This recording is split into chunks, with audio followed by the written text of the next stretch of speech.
Rice Checks and Wheat Checks, the bite-sized cereals in the red and white checkerboard packages, present Space Patrol! High adventure in the wild, vast reaches of space. Missions of daring in the name of interplanetary justice.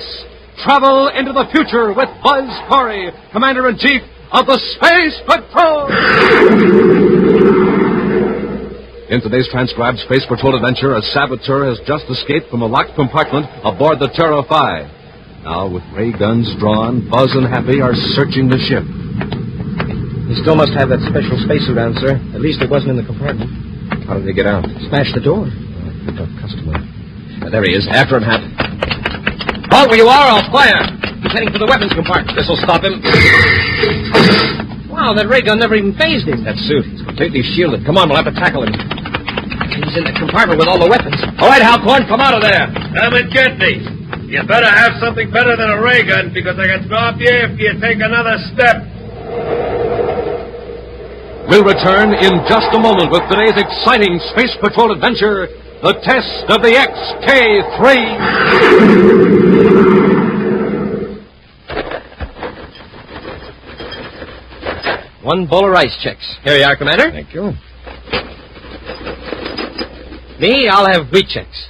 Hi, Space Patrollers. This is Commander Corry. And Cadet Happy, having ourselves a top breakfast with our favorite cereals. Checks, rice checks, and wheat checks, Space Patrollers. Tops for taste. Terrific tasting out of the box or out of the bowl. Smoking rockets, they're delicious. Checks are tops for size. Size just right for easy eating. You know something, Space Patrollers? That neat bite size makes checks taste even more delicious. Right, Hap. And, gang, a good, nourishing breakfast with checks is tops for get up and go. Official Space Patrol get up and go, just like the Commander has. So go get 'em, Space Patrollers. Checks, rice or wheat. In the red and white checkerboard packages. With a picture of me or the swell picture of Cadet Happy on the outside and the free Space Patrol trading card inside. Say, Commander, how about another bowl of checks? This time, I think I'll have rice checks. Make mine wheat check.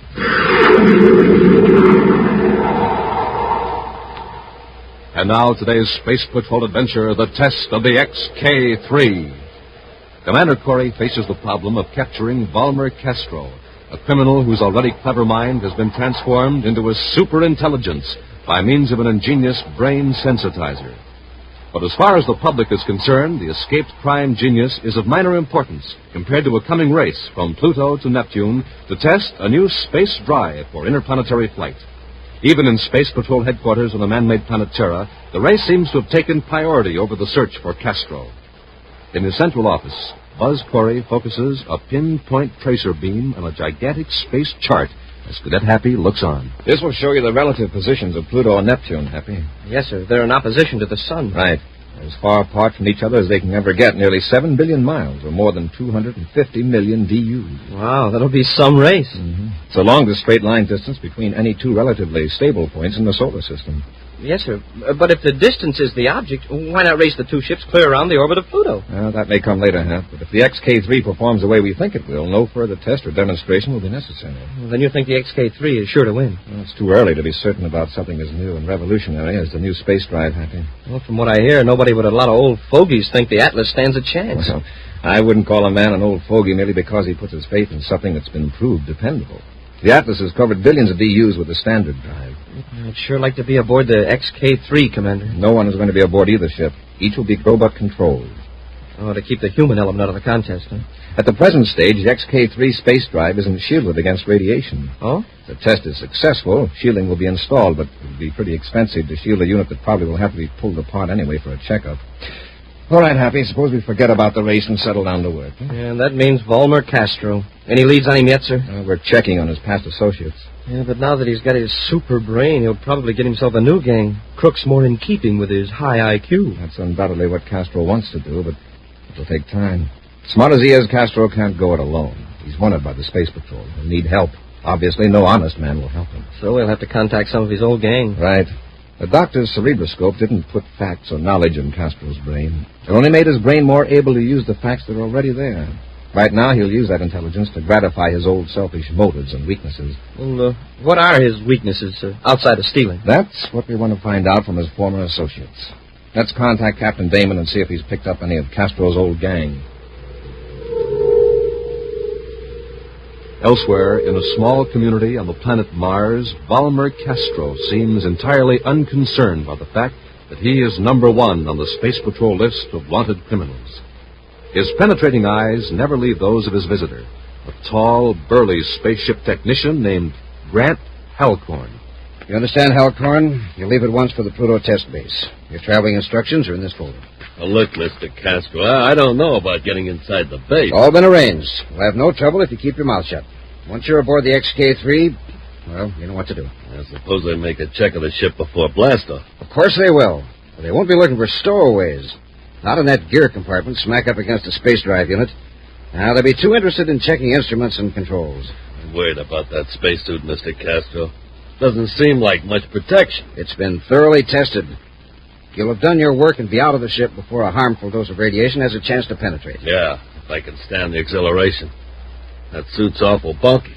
Suppose I can't move to the escape hatch. The Xk3 won't be given high acceleration until the flight's well underway. By that time, well, you'll have made the necessary adjustments to the robot controls to prevent acceleration. Sure. Then I bail out as the ship crosses the Jupiter orbit. That's right. Your jetpack will be sufficient to give you a trajectory away from the Xk3's vector, and I'll pick you up. Okay, Mr. Castro. I got this, Halcorn. I've got a considerable sum of money on this race. The Xk3 is the heavy favorite. If the Atlas wins, I'll have 10 million credits to set up my organization. Now, don't worry. The Xk3 won't stand a chance. Naturally.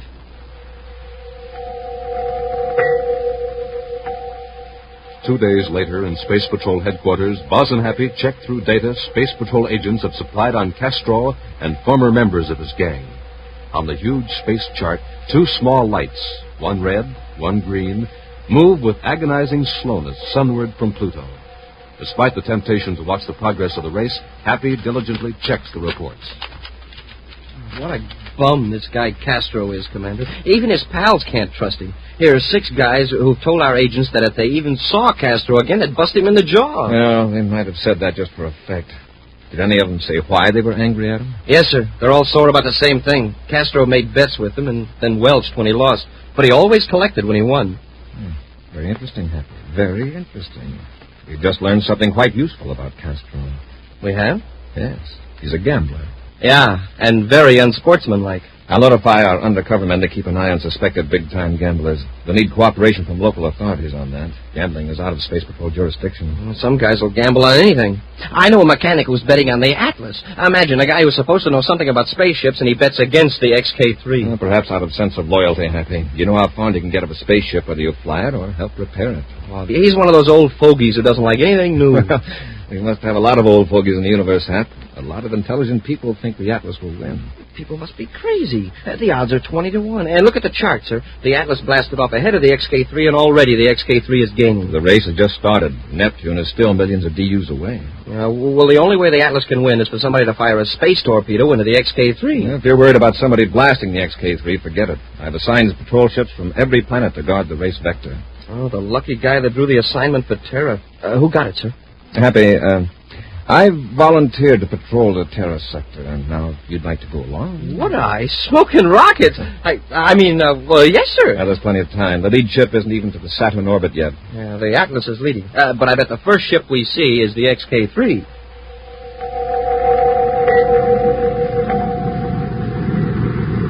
Here it comes, Commander, and right on vector. Yes, fairly close to schedule, too.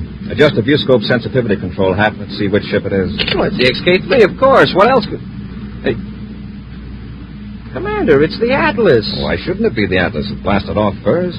It's the total elapsed time that determines the winner. Well, yes, sir, but the way the Xk3 was gaining at first... I'll check with Pluto. Commander Corry aboard Terra 5 calling Pluto Space Control, Xk3 Robot Testing Section. Corry to Xk3 Testing Section.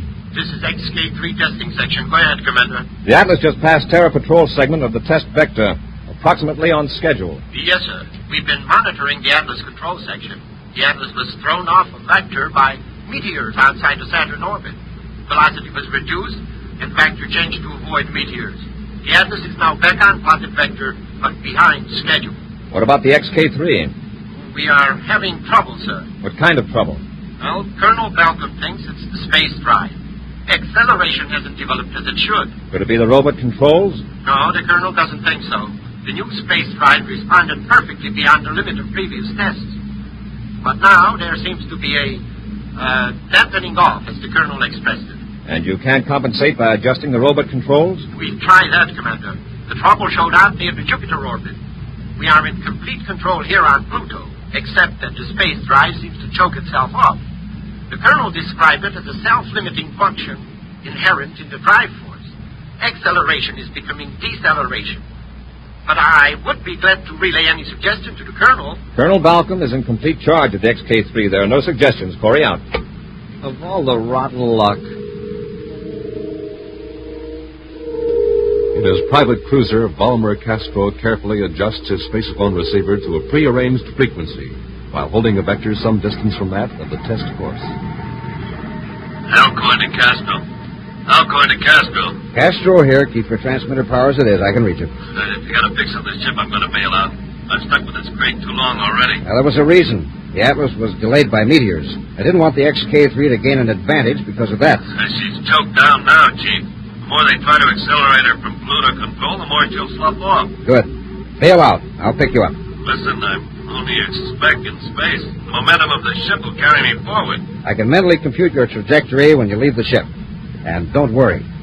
I may have to hold off until patrol ships are out of range.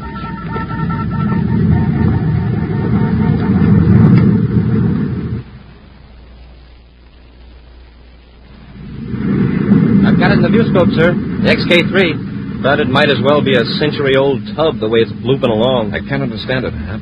There's nothing in the short test of the Xk3 to suggest trouble like this with a new space drive. Somebody in Pluto robot control is goofing up. Well, that's unlikely, Hap. Any defect in the robot control system would show up in the self-analyzer, the self-monitoring system. And you know as well as that. Hap, look at the viewscope screen, number 3. Smoking rockets. What is it, a baby meteor? I don't think so.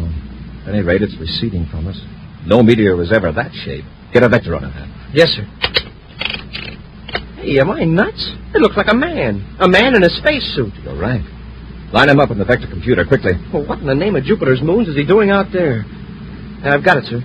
Unless he's changed course with a jetpack or something, this is the way it lines up. His vector would cross that of the Xk3. Yes, sir. But backtracking the Xk3 vector, the ship and the man were at the intersecting point at the same instant. Either they came mighty close to a collision, or the man's trajectory began at the ship. In other words, he was aboard the Xk3. But that's impossible. Nobody could survive the radiation from the power unit. It's completely unshielded. I'm changing vector. We're going to overtake that man. Get into a spacesuit, Hap, and then into the airlock. Get ready to pull him aboard.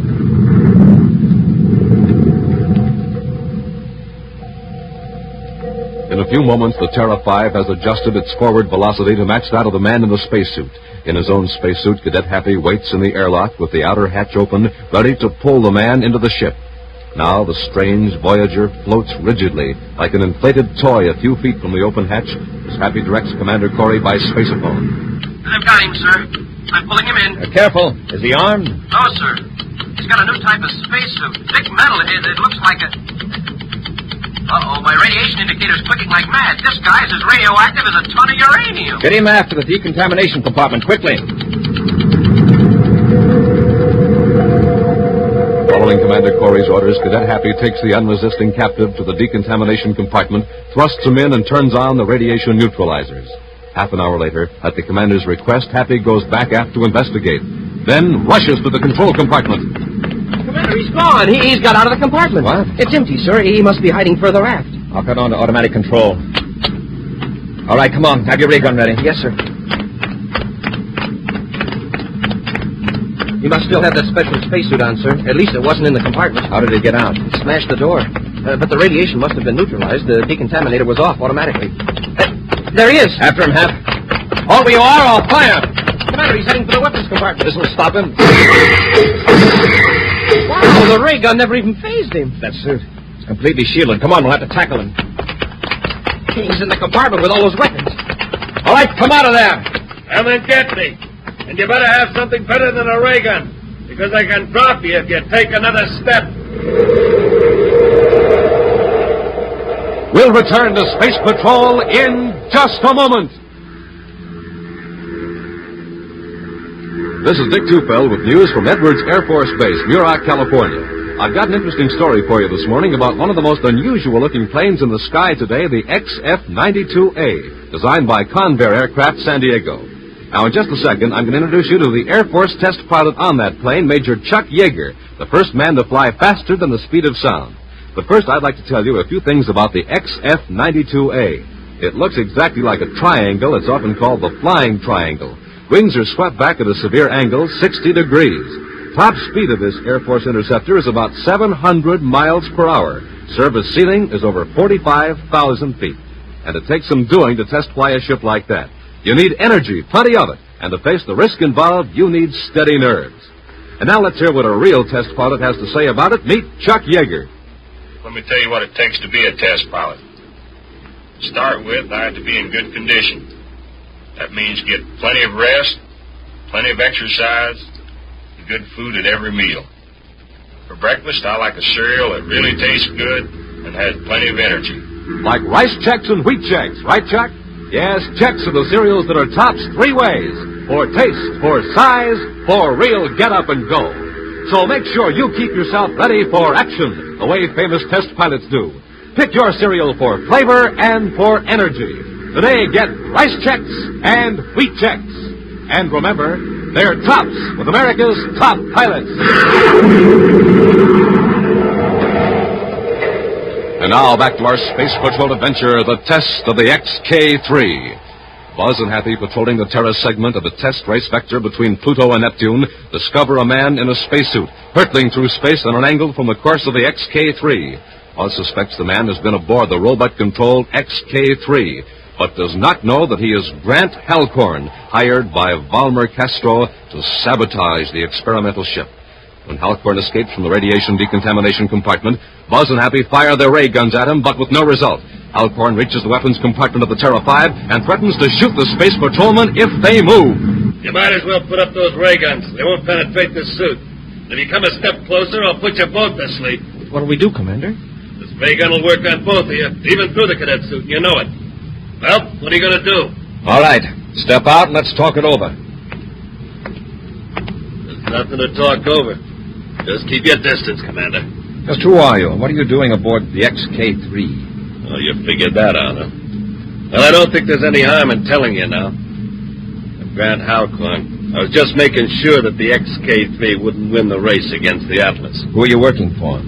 What makes you think I'm working for anybody? Because really smart men don't run risks of radiation burns, even in shielded suits. The smart boys hire chumps like you to take all the chances. Is that so? Now, who would want the new spaceship drive to fail? Someone interested in standard drive ships? Maybe. No, Halcorn. Anyone in the industry would realize that one failure wouldn't stop progress. The only one who would benefit would be a man who would bet heavily against the favorite. In other words, a professional gambler. A gambler who refuses to take chances. Someone like Valmer Castro. All right, Corry. I haven't got time to listen to you. Get moving, both of you. I hit it right, didn't I, Halcorn? I said shut up. Go on. Move forward. You too. So smart, Corry. Well, this time you're up against some real brains. Hold it. It's in this compartment. Never mind, I'll look myself. Empty. In you go, Commander. Go on! Yeah, that'll hold Corry. Now you, Cadet, you're coming up forward and show me how to work your space phone. I've got to contact a certain party.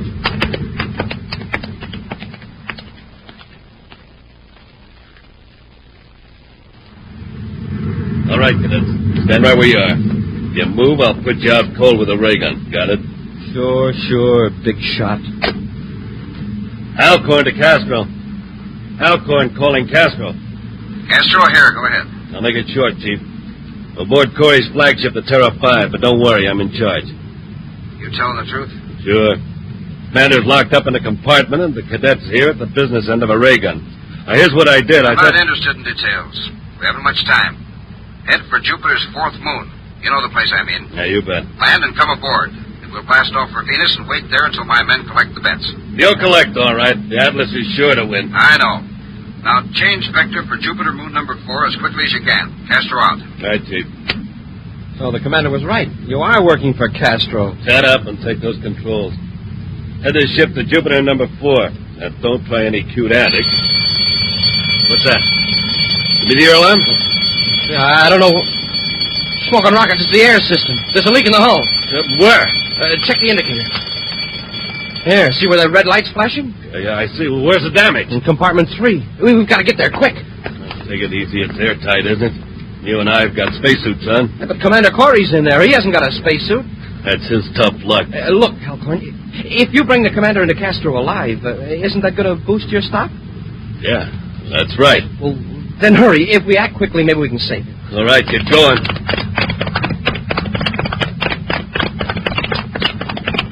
Here's compartment 3. Close your face piece. Okay. Open the door. Hurry, Halcorn. We've got to work fast. Yeah. Hey, where's Corry? Where'd you go? Drop that ray gun, Halcorn. Drop it! I've got him, Happy. Raise his face piece. Yes, sir. And sit on him. He's hard to handle. All right, Halcorn, just relax. Now, take it easy, Halcorn. There's no hole in the hull. Oh, that's a relief, sir. But what set off the alarm? Thermostat on the bulkhead. The thermostat? But it'll only sound an alarm if it registers excessive cold or heat. It was heat that did it, Hap. Friction from rubbing my belt against it. Let's get Halcorn out of that spacesuit so it'll be easier to handle. And we'll get him up forward. And Halcorn, if you know what's good for you, you'll talk. That's the straight truth, Commander. Castro's waiting for me on Jupiter's 4th moon. First, I'd like to restore the Xk3's robot controls to normal. There's nothing you can do about that, Corry. The Xk3 must be virtually in free fall by now. If we take all the acceleration we can stand, we can overtake the Xk3 and correct those instruments. How can we locate the Xk3? Pluto Space Control is probably broadcasting periodic reports. Check that frequency. I'll get into Halcorn's shielded suit and be ready to go aboard. By the time Buzz has donned the heavy, cumbersome spacesuit, Happy has obtained a fix on the Xk3. It is still hurtling on toward Neptune at a steady velocity, but of course losing ground to the still accelerating Atlas. With Happy at the controls and Halcorn securely bound, the Terra 5 gains steadily on the Xk3. Then Commander Corry steps into the airlock, ready to transfer to the robot ship. With the spaceophone transmitter at low power, Happy contacts Buzz. We're alongside, Commander. Ready when you are, Hap. Apply magnetic holding field. Yes, sir.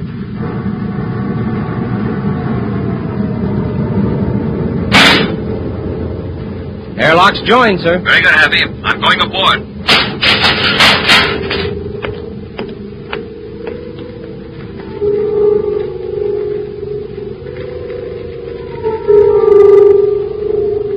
Everything okay, sir? Yes, Hap. I'm at the robot instrument panel now. Can you fix it, sir?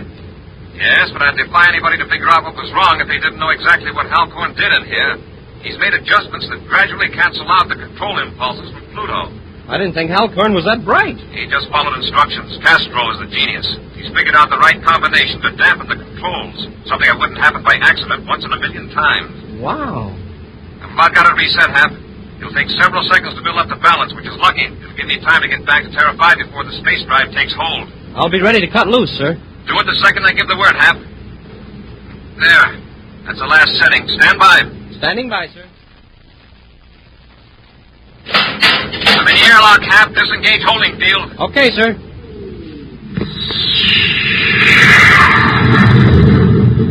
Smoking rockets. The Xk3 really took off. Are you okay, Commander? Yes. I'll go back to the decontamination compartment and neutralize this radiation. You set a vector for Jupiter's 4th moon. Following the directions of Grant Halcorn, Cadet Happy skims low over the surface of Jupiter's moon, number 4. Suddenly, below them, in a crater, Buzz and Happy see a private space cruiser. A few moments later, inside the cruiser, Valmer Castro watches with grim satisfaction as a figure lumbers across the floor of the crater in a bulky spacesuit. Then, as he hears steps in the airlock, he draws a ray gun and holds it behind his back.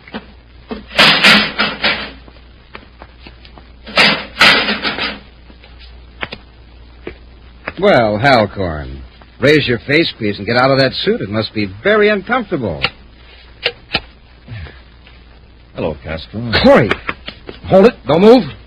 Come now, Castro. A man of your intelligence should know that a ray gun can't penetrate this shielded suit. It might work at close range. You better hold it, Corry. I warned you.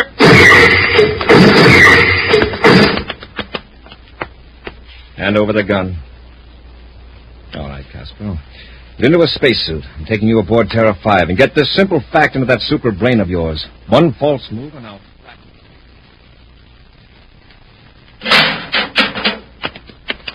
Castro, get that suit off. And we'll put you back aft with your friend Halcorn. Prepare to blast off, Happy. Yes, sir. Well, what's so funny, Castro? Well, just amused. You know, when I'm discharged from the center, I'll be free of what you call my criminal tendencies. But I'll still have my superior intellect. I hope so. And I'll have more than that. I'll be a very rich man, Corry. And what will you be doing? Still risking your neck while every crook in the solar system hopes you'll break it. Frankly, that's what I like. But what makes you think you'll be a rich man? From the money I've won on the race. I can still collect, you know. Happy, get the Neptune Space Control Channel, will you, please? Yes, sir. Bulletin NY 459. Repeating for all Space Patrol units. Neptune City Space Control. The robot cargo ship Atlas has just landed at the spaceport completing a non-stop flight from Pluto. See what I tell you, I won. The Atlas arrived just 2 hours and 15 minutes after the Xk3 broke all records.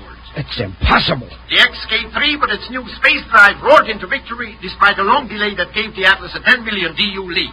Official figures of the Xk3's record run will be released at 0900 Universal Star Time. Neptune Space Control out. It can't be. I don't believe in gambling, Castro, but this is one bet you're going to pay in full. Ready for blast off, sir. Fire rockets. Fire rockets. Up, ship and away.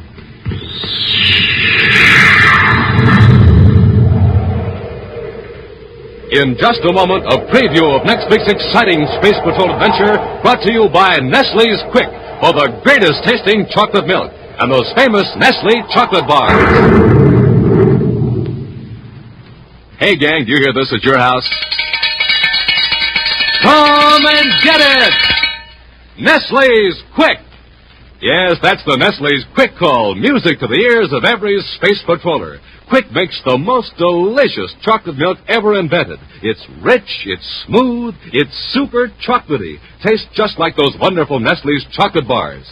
And say, you can make your own frosty glass of Nestle's Quick in no time flat, anytime you want it. Because after you pour out your glass of milk, yes, I said after, then you just put in 2 spoonfuls of smooth chocolate Quick powder and give it a little stir. And gang, that's all you have to do to make the chocolate milk that's real George. Mom will find Nestle's Quick in the big brown and yellow can, so ask her to get plenty because Quick is so full of vitamin D, it's better than good for you. Come and get it! Nestle's Quick!